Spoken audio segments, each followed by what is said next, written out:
जय भोलेनाथ। आप सभी का दिन शुभ और मंगलमय हो और भोलेनाथ जी की कृपा आप सभी भक्तजनों पर सदा बनी रहे।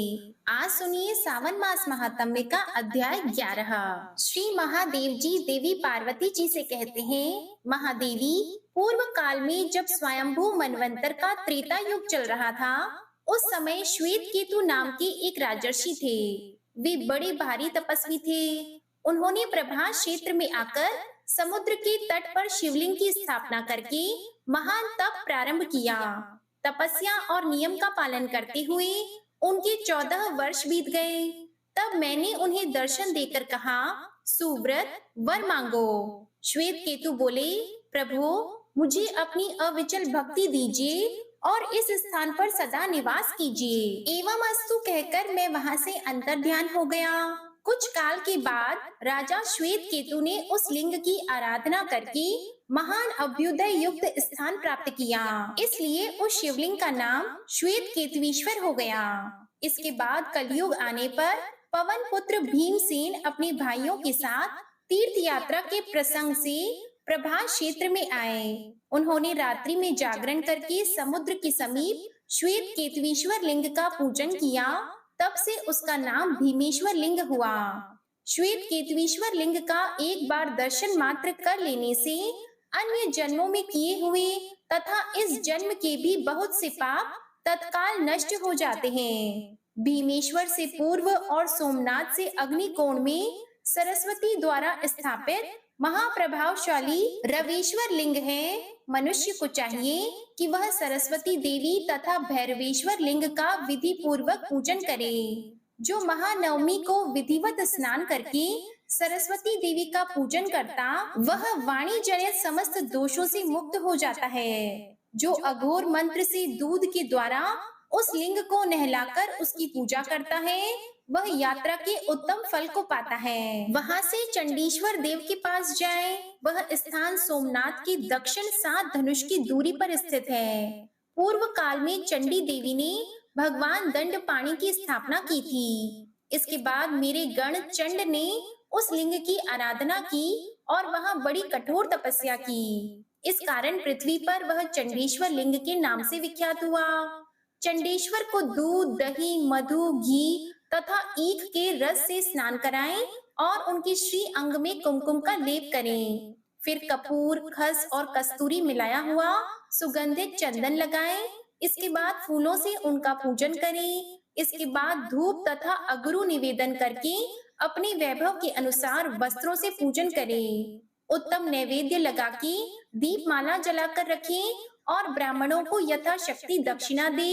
ऐसा करने से पितर कल्प पर्यंत तृप्त रहते हैं। हे पार्वती, सोमनाथ से पश्चिम 7 धनुष की दूरी पर आदित्येश्वर नामक शिवलिंग के समीप जाएं, जिसकी स्थापना साक्षात भगवान सूर्य ने की है और जो समस्त पातकों का नाश करने वाला है। त्रेता युग में महात्मा समुद्र ने 10,000 वर्षों तक रत्नों द्वारा आदित्येश्वर का पूजन किया था। इससे पृथ्वी पर इनका नाम रत्नेश्वर प्रसिद्ध हुआ। रत्नेश्वर को पंचामृत से नहलाकर पंच रत्नों द्वारा उनकी पूजा की जाती है। इसके बाद भांति भांति के उपचारों से विधि पूर्वक उनकी अर्चना करनी चाहिए। ऐसा करने पर मनुष्य मेरु पर्वत के दान का फल पाता है। उसे सब तीर्थों के सेवन का फल मिल जाता है और वह अपने पितृकुल और मातृकुल दोनों का उद्धार कर देता है। रत्नेश्वर का दर्शन करके मनुष्य अपने सब पाप धो डालता है। जो विधि पूर्वक रत्नेश्वर लिंग की पूजा करके शतरुद्र का जप करता है, वह फिर इस संसार में जन्म नहीं लेता। महादेवी, वहां से परम उत्तम अंगारेश्वर के समीप जाएं, जिसकी स्थापना भूमि पुत्र मंगल ने की है। वह स्थान सोमनाथ से ईशान कोण में है। पूर्व काल में मंगल ने प्रभास क्षेत्र में आकर बाल्य अवस्था से ही तपस्या द्वारा मेरी आराधना की। तब मैंने संतुष्ट होकर उन्हें वर मांगने के लिए कहा। मंगल बोले, सर्वेश्वर, मुझे ग्रह का पद प्रदान कीजिए। मैंने तथास्तु कहकर मंगल को यह बताया कि जो मनुष्य वहां आकर भक्ति पूर्वक तुम्हारी पूजा करेगा, उसे कभी तुम्हारे द्वारा दी हुई पीड़ा नहीं भोगनी पड़ेगी। ऐसा कहकर मैं वहीं अंतर्हित हो गया। मंगल देव ग्रहों के मध्य में विमान पर विराज रहे हैं। अंगारेश्वर से उत्तम दिशा में महाप्रभावशाली बुद्धेश्वर विद्यमान है। उनका स्थान वहां से अधिक दूर नहीं, 2 ही धनुष के अंतर पर है। वे दर्शन मात्र से ही सब पाप हर लेते हैं। देवेश्वरी, बुद्ध ने पूर्व काल में वहां बड़ी भारी तपस्या की और निर्मल शिवलिंग स्थापित किया। इससे संतुष्ट होकर मैंने बुद्ध को ग्रहत्व प्रदान किया है। बुधवार और अष्टमी के योग में बुद्ध द्वारा स्थापित शिवलिंग की विधिवत पूजा करके मनुष्य राजसूय यज्ञ का फल पाता है।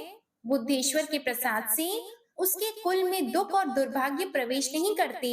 उमा मंदिर के पूर्व भाग में सिद्धेश्वर से आग्नेय कोण में बृहस्पति द्वारा स्थापित महालिंग है। बृहस्पति जी ने भक्ति भाव से उसकी आराधना करके मुझ देवेश्वर शिव को संतुष्ट किया। इससे उन्होंने संपूर्ण मनोवांछित फल प्राप्त कर लिए।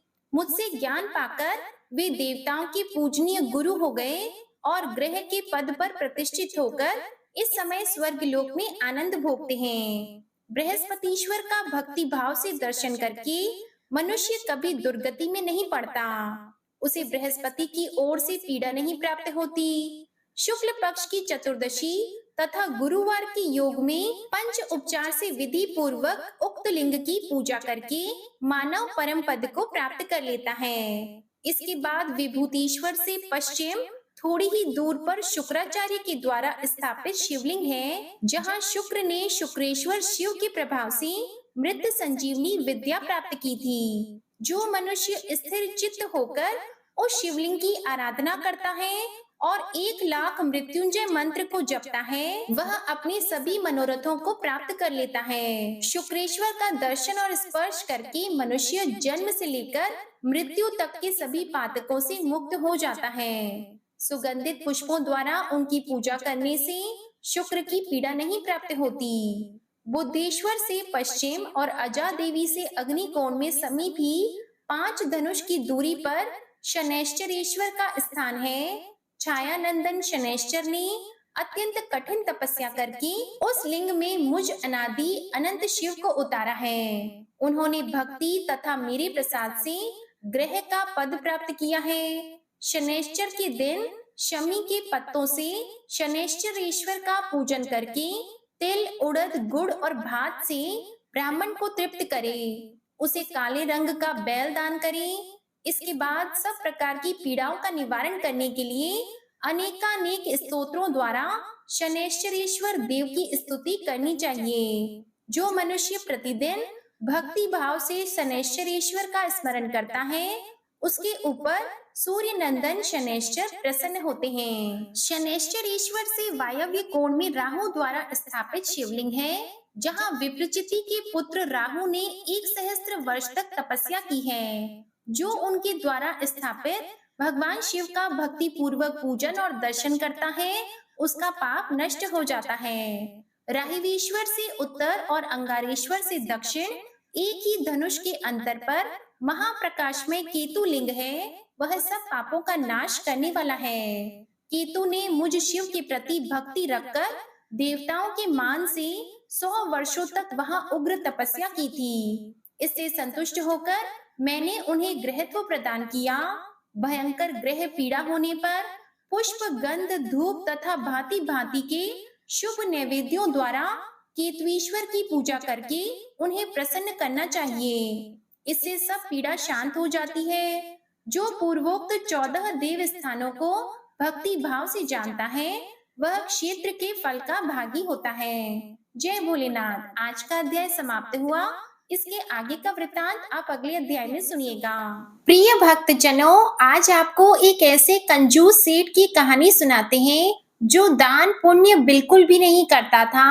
वह तो इतना कंजूस था कि अपने दांत का तिनका भी किसी को ना दे। लेकिन एक बार ऐसी घटना घटी कि उस सेठ को इतना कुछ दान देना पड़ा कि शायद वह अपने पूरे जीवन में भी इतना दान नहीं दे पाता। तो चलिए आपको बताते हैं सेठ जी के साथ आखिर ऐसी कौन सी घटना घटी। एक बार की बात है, किसी नगर में एक बहुत ही कंजूस सेठ रहता था। उसके पास पैसा तो बहुत था, लेकिन फिर भी वह एक बिल्कुल सामान्य व्यक्ति की तरह जीवन जीता था। ना तो वह अपने ऊपर खुद खर्च करता, ना ही अपने परिवार वालों को खुलकर खर्च करने के लिए देता था। भरपूर पैसा होने के बाद भी मानो वह और उसका परिवार एक गरीब की तरह जीवन बिताते थे। धर्म के नाम पर भी कभी उसकी जेब से एक सिक्का तक नहीं निकलता। सेठ जी की कंजूसी के कारण उनके परिवार वाले बड़े दुखी रहते थे। एक बार वह कंजूस सेठ किसी महात्मा का सत्संग सुनने चले गए। सत्संग में महात्मा जी दान के महत्व के बारे में बता रहे थे, दान की महिमा का गुणगान कर रहे थे। तब दान की महिमा सुनकर सेठ जी को लगा कि मुझे भी अब कुछ न कुछ दान अवश्य करना चाहिए। मैंने अपने पूरे जीवन में तो दान किया नहीं, लेकिन अब मुझे कुछ दान करना चाहिए। तब सेठ जी महात्मा जी के पास जाकर कहने लगे, महात्मा जी, मुझे आपकी कथा बड़ी अच्छी लगी और अब आपकी कथा सुनकर मेरे मन में भी दान करने की इच्छा जाग गई है। लेकिन महात्मा जी, एक समस्या है कि मैं जिस भी वस्तु को दान करने के बारे में सोचता हूँ, तो मुझे लगता है कि यह तो मेरे बड़े काम की वस्तु है। इसे भला कैसे दान किया जा सकता है? इस प्रकार मेरे दान करने में रुचि ही नहीं होती, तो क्या बिना काम की वस्तु का दान करने से भी मुझे दान का पुण्य मिल सकता है? महात्मा जी ने सेठ की बात सुनी, तो उस सेठ पर महात्मा जी को दया आ गई। उन्होंने सोचा, यह बेचारा तो बड़ा कंजूस है, इसको कुछ दान करने की इच्छा भी नहीं होती, फिर भी यह दान करना ही चाहता है, तो मुझे इसकी सहायता करनी चाहिए, जिससे इसकी कुछ न कुछ दान करने की आदत पड़ जाए। यही सोचकर महात्मा जी सेठ से बोले, सेठ जी, हाँ, अगर कोई वस्तु आपके काम की नहीं है, तो आप उसका भी दान कर सकते हैं। मैं आपको संकल्प दिलवा दिया करूंगा और फिर वो वस्तु आप मुझे दान में दे दिया करना। अब सेठ जी ने अपने मन में बहुत सोचा विचारा। सेठ जी ने सोचा कि कहीं ऐसा ना हो कि महात्मा जी कुछ महंगी वस्तु मांग ले। तब उसने अपने मन से एक उपाय सोचकर महात्मा जी से कहा कि महात्मा जी, बुरा मत मानना, हमारे घर में सुबह शाम सब्जी बनती है, रोटी बनती है, तो सब्जी का छिलका निकलता है और आटे का चौकर भी बच जाता है, जो हमारे किसी काम का नहीं होता। तो क्या आप वह छिलका और चौकर का दान स्वीकार कर लेंगे? तो महात्मा जी ने कहा, ठीक है सेठ जी, मैं रोज सुबह आपके घर के सामने से ही तो निकलता हूँ। मैं आपसे सब्जी के छिलके और आटे के चौकर का ही दान ले लिया करूंगा। महात्मा जी की यह बात सुनकर कंजूस अब बड़े खुश हो गए। अगले दिन से हर दिन महात्मा जी सेठ जी के घर से छिलकों का दान लेने आने लगे। महात्मा जी रोज सुबह सेठ जी को संकल्प दिलवाते और उनसे छिलकों का दान ले लेते। वह कंजूस सेठ भी यह सोचकर बड़ा खुश हो जाता कि चलो, छिलका तो मुझे वैसे भी फेंकना पड़ता, इससे अच्छा तो यह महात्मा जी ही ले जाते हैं और मुझे भी पुण्य मिल जाता है। महात्मा जी सब्जी के छिलके और आटे का चौकर ले जाकर गौ माता को खिला देते, इससे उनका भी काम बन जाता। कई महीनों तक ऐसा ही चलता रहा। अब भगवान, जो सृष्टि के कण कण में विराजमान है, वे यह सब देख रहे थे। एक दिन भगवान को भी मजाक सूझी, तो उन्होंने उस कंजूस सेठ के घर पर एक बिल्ली को भेज दिया। अब वो बिल्ली रोज सेठ जी को और उनके परिवार वालों को परेशान करने लगी। कभी वो बिल्ली जाकर रसोई घर में दूध पी जाती, कभी खाने पीने का सामान गिरा देती, कभी उनके घर में मल त्याग कर देती। इस प्रकार वह बिल्ली उन सभी को किसी ना किसी तरह से परेशान करने लगी। घर के सभी लोग उस बिल्ली से बड़े दुखी हो गए और बड़े परेशान हो गए। अब एक दिन की बात है, सेठ जी की पत्नी छत पर कपड़े सुखा रही थी। तभी उन्होंने देखा कि वही बिल्ली रसोई में जा रही है, तो उन्होंने वहीं से बिल्ली के ऊपर बाल्टी फेंककर मारी। सेठ जी उसी समय वहां से गुजर रहे थे, तो वह बाल्टी सीधे सेठ जी के सिर पर जा लगी और बाल्टी की चोट से सेठ जी के सिर पर गुमड़ हो गया। सेठ जी बोले, अरे भगवान, मैंने तुम्हारा क्या बिगाड़ा है? तुम मुझ पर बाल्टी क्यों फेंक रही हो? सेठानी बोली, मैंने बिल्ली को उधर से जाते देखा था, तो मैंने उसी पर बाल्टी फेंकी थी, लेकिन वह आपको जा लगी। इसी तरह फिर एक दिन सेठ जी की बहू रसोई में रोटी बना रही थी। तभी उसने उस बिल्ली को घर के बाहर घूमते देखा। सेठ जी की बहू ने बिल्ली को मारने के लिए पूरी ताकत से उस पर बेलन फेंका और संयोग से सेठ जी भी उसी बिल्ली को मारने जा रहे थे। तभी पीछे से वह भारी बेलन पूरी ताकत से सेठ जी की पीठ पर जा लगा। सेठ जी दर्द के मारे जोर से करहा उठे। यह देखकर सेठ जी की बहू घबरा गई। सेठ जी की चीख पुकार सुनकर घर के सभी लोग वहां इकट्ठा हो गए।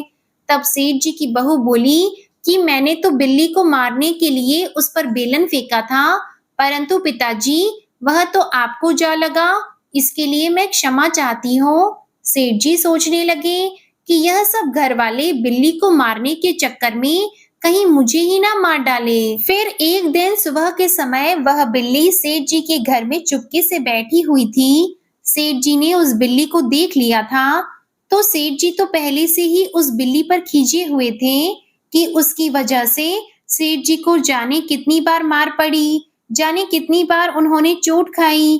तो सेठ जी ने सोचा कि इस बिल्ली ने हमें बड़ा परेशान कर रखा है, आज मैं इस बिल्ली का ही काम तमाम किए देता हूँ।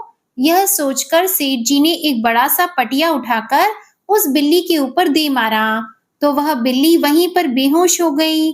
लेकिन सभी ने सोचा कि बिल्ली मर गई और ठीक उसी समय वह महात्मा जी जो हर दिन कंजूस सेठ के यहाँ से छिलकों का दान लेने आते थे, वह नियत समय पर छिलकों का दान लेने आ गए। महात्मा जी और सभी लोगों ने देखा कि सेठ जी ने बिल्ली को मार दिया है और शास्त्रों में बिल्ली को मारना बहुत बड़ा पाप बताया गया है। यह सब देखकर महात्मा जी बोले, राम राम सेठ जी, आपसे तो घोर अनर्थ हो गया है। आपके हाथों बिल्ली मर गई, यह तो बहुत बुरा संकेत है। बिल्ली को मारने वालों को घोर नरक की प्राप्ति होती है। यह सुनकर सेठ जी तो घबरा गए। फिर महात्मा जी से बोले, महात्मा जी, इस पाप का अगर कोई प्रायश्चित हो तो बताइए। महात्मा जी बोले, सेठ जी, इस घोर पाप का प्रायश्चित तो मुझे पोथी में देखकर ही बताना पड़ेगा। ऐसा कहकर महात्मा जी ने अपनी पोथी निकाली, फिर उसे देखने लगे। पोथी में देखकर महात्मा जी ने बताया कि सेठ जी, इस महापाप के प्रायश्चित के लिए आपको 1 मन आटा, 1 मन चावल, 1 मन दाल, 1 मन घी, 1 मन तेल, 1 मन गुड़ और बिल्ली के वजन के बराबर सोना दान करना पड़ेगा। यह सब सुनकर अब तो वह कंजूस सेठ कांपने लगे। महात्मा जी से कहने लगे कि महात्मा जी, एक जरा सी बिल्ली के लिए इतना सब कुछ दान करना पड़ेगा। अब दान की बात सोचते ही महात्मा जी को तो चक्कर आने लगे। मारे कंजूसी के तो सेठ जी अपने घर से केवल छिलकों का और चौकर का दान किया करते थे। तो दान देने की बात जब आई तो महात्मा जी से बोले कि महात्मा जी, अब आप कोई और आसान सा उपाय बताइए। तब महात्मा जी बोले, सेठ जी, अगर आप नरक में नहीं जाना चाहते और आपको नरक की घोर यातना से बचना है, तो इतना सब तो दान करना ही पड़ेगा। आखिरकार मन मारकर कंजूस सेठ ने इतना सब कुछ दान करने की हामी भर दी। ठीक उसी समय उस बिल्ली को उठाकर उसका वजन किया गया, सारे सामान की सूची बनाई गई। इसके बाद सेठ जी दान के सामान की खरीदारी करने बाजार चले गए। अब सेठ जी महात्मा जी के बताए अनुसार सब सामान खरीदकर महात्मा जी के घर पहुंचे और संकल्प लेकर वह सारी वस्तुएं उनको दान कर दी। सेठ जी जब वापस घर लौट कर आए तो उन्होंने देखा कि वह बिल्ली तो अभी तक वहीं पड़ी है। उन्होंने सोचा, इस मनहूस बिल्ली के कारण ही आज मेरा इतना बड़ा नुकसान हो गया, इतना कुछ मुझे दान में देना पड़ा। इस बिल्ली को उठाकर बाहर फेंक देता हूँ। जैसे ही सेठ जी ने उस बिल्ली को उठाया, उस बिल्ली को तुरंत होश आ गया और वह म्याऊं म्याऊं करती सेठ जी के हाथों से छूटकर भाग गई। अब सेठ जी ने देखा तो सोचने लगे कि एक तो इस बिल्ली ने मेरा आज लाखों का खर्चा करवा दिया, ऊपर से मरी भी नहीं। अब सेठ जी एक बार फिर से दर्द के मारे करहा उठे। प्रिय भक्तजनों, तो ये थी कंजूस सेठ की कहानी। आज की कथा और अध्याय पसंद आए तो वीडियो को लाइक कीजिएगा, शेयर कीजिएगा, चैनल भी सब्सक्राइब कीजिएगा और कमेंट में हर हर महादेव अवश्य लिखिएगा। इसी के साथ आज आप हमारे चैनल पर शिव महापुराण की कथा, सावन सोमवार की कथा और कामिका एकादशी व्रत कथा भी जरूर सुनिएगा। हर हर महादेव। ओम नमः शिवाय।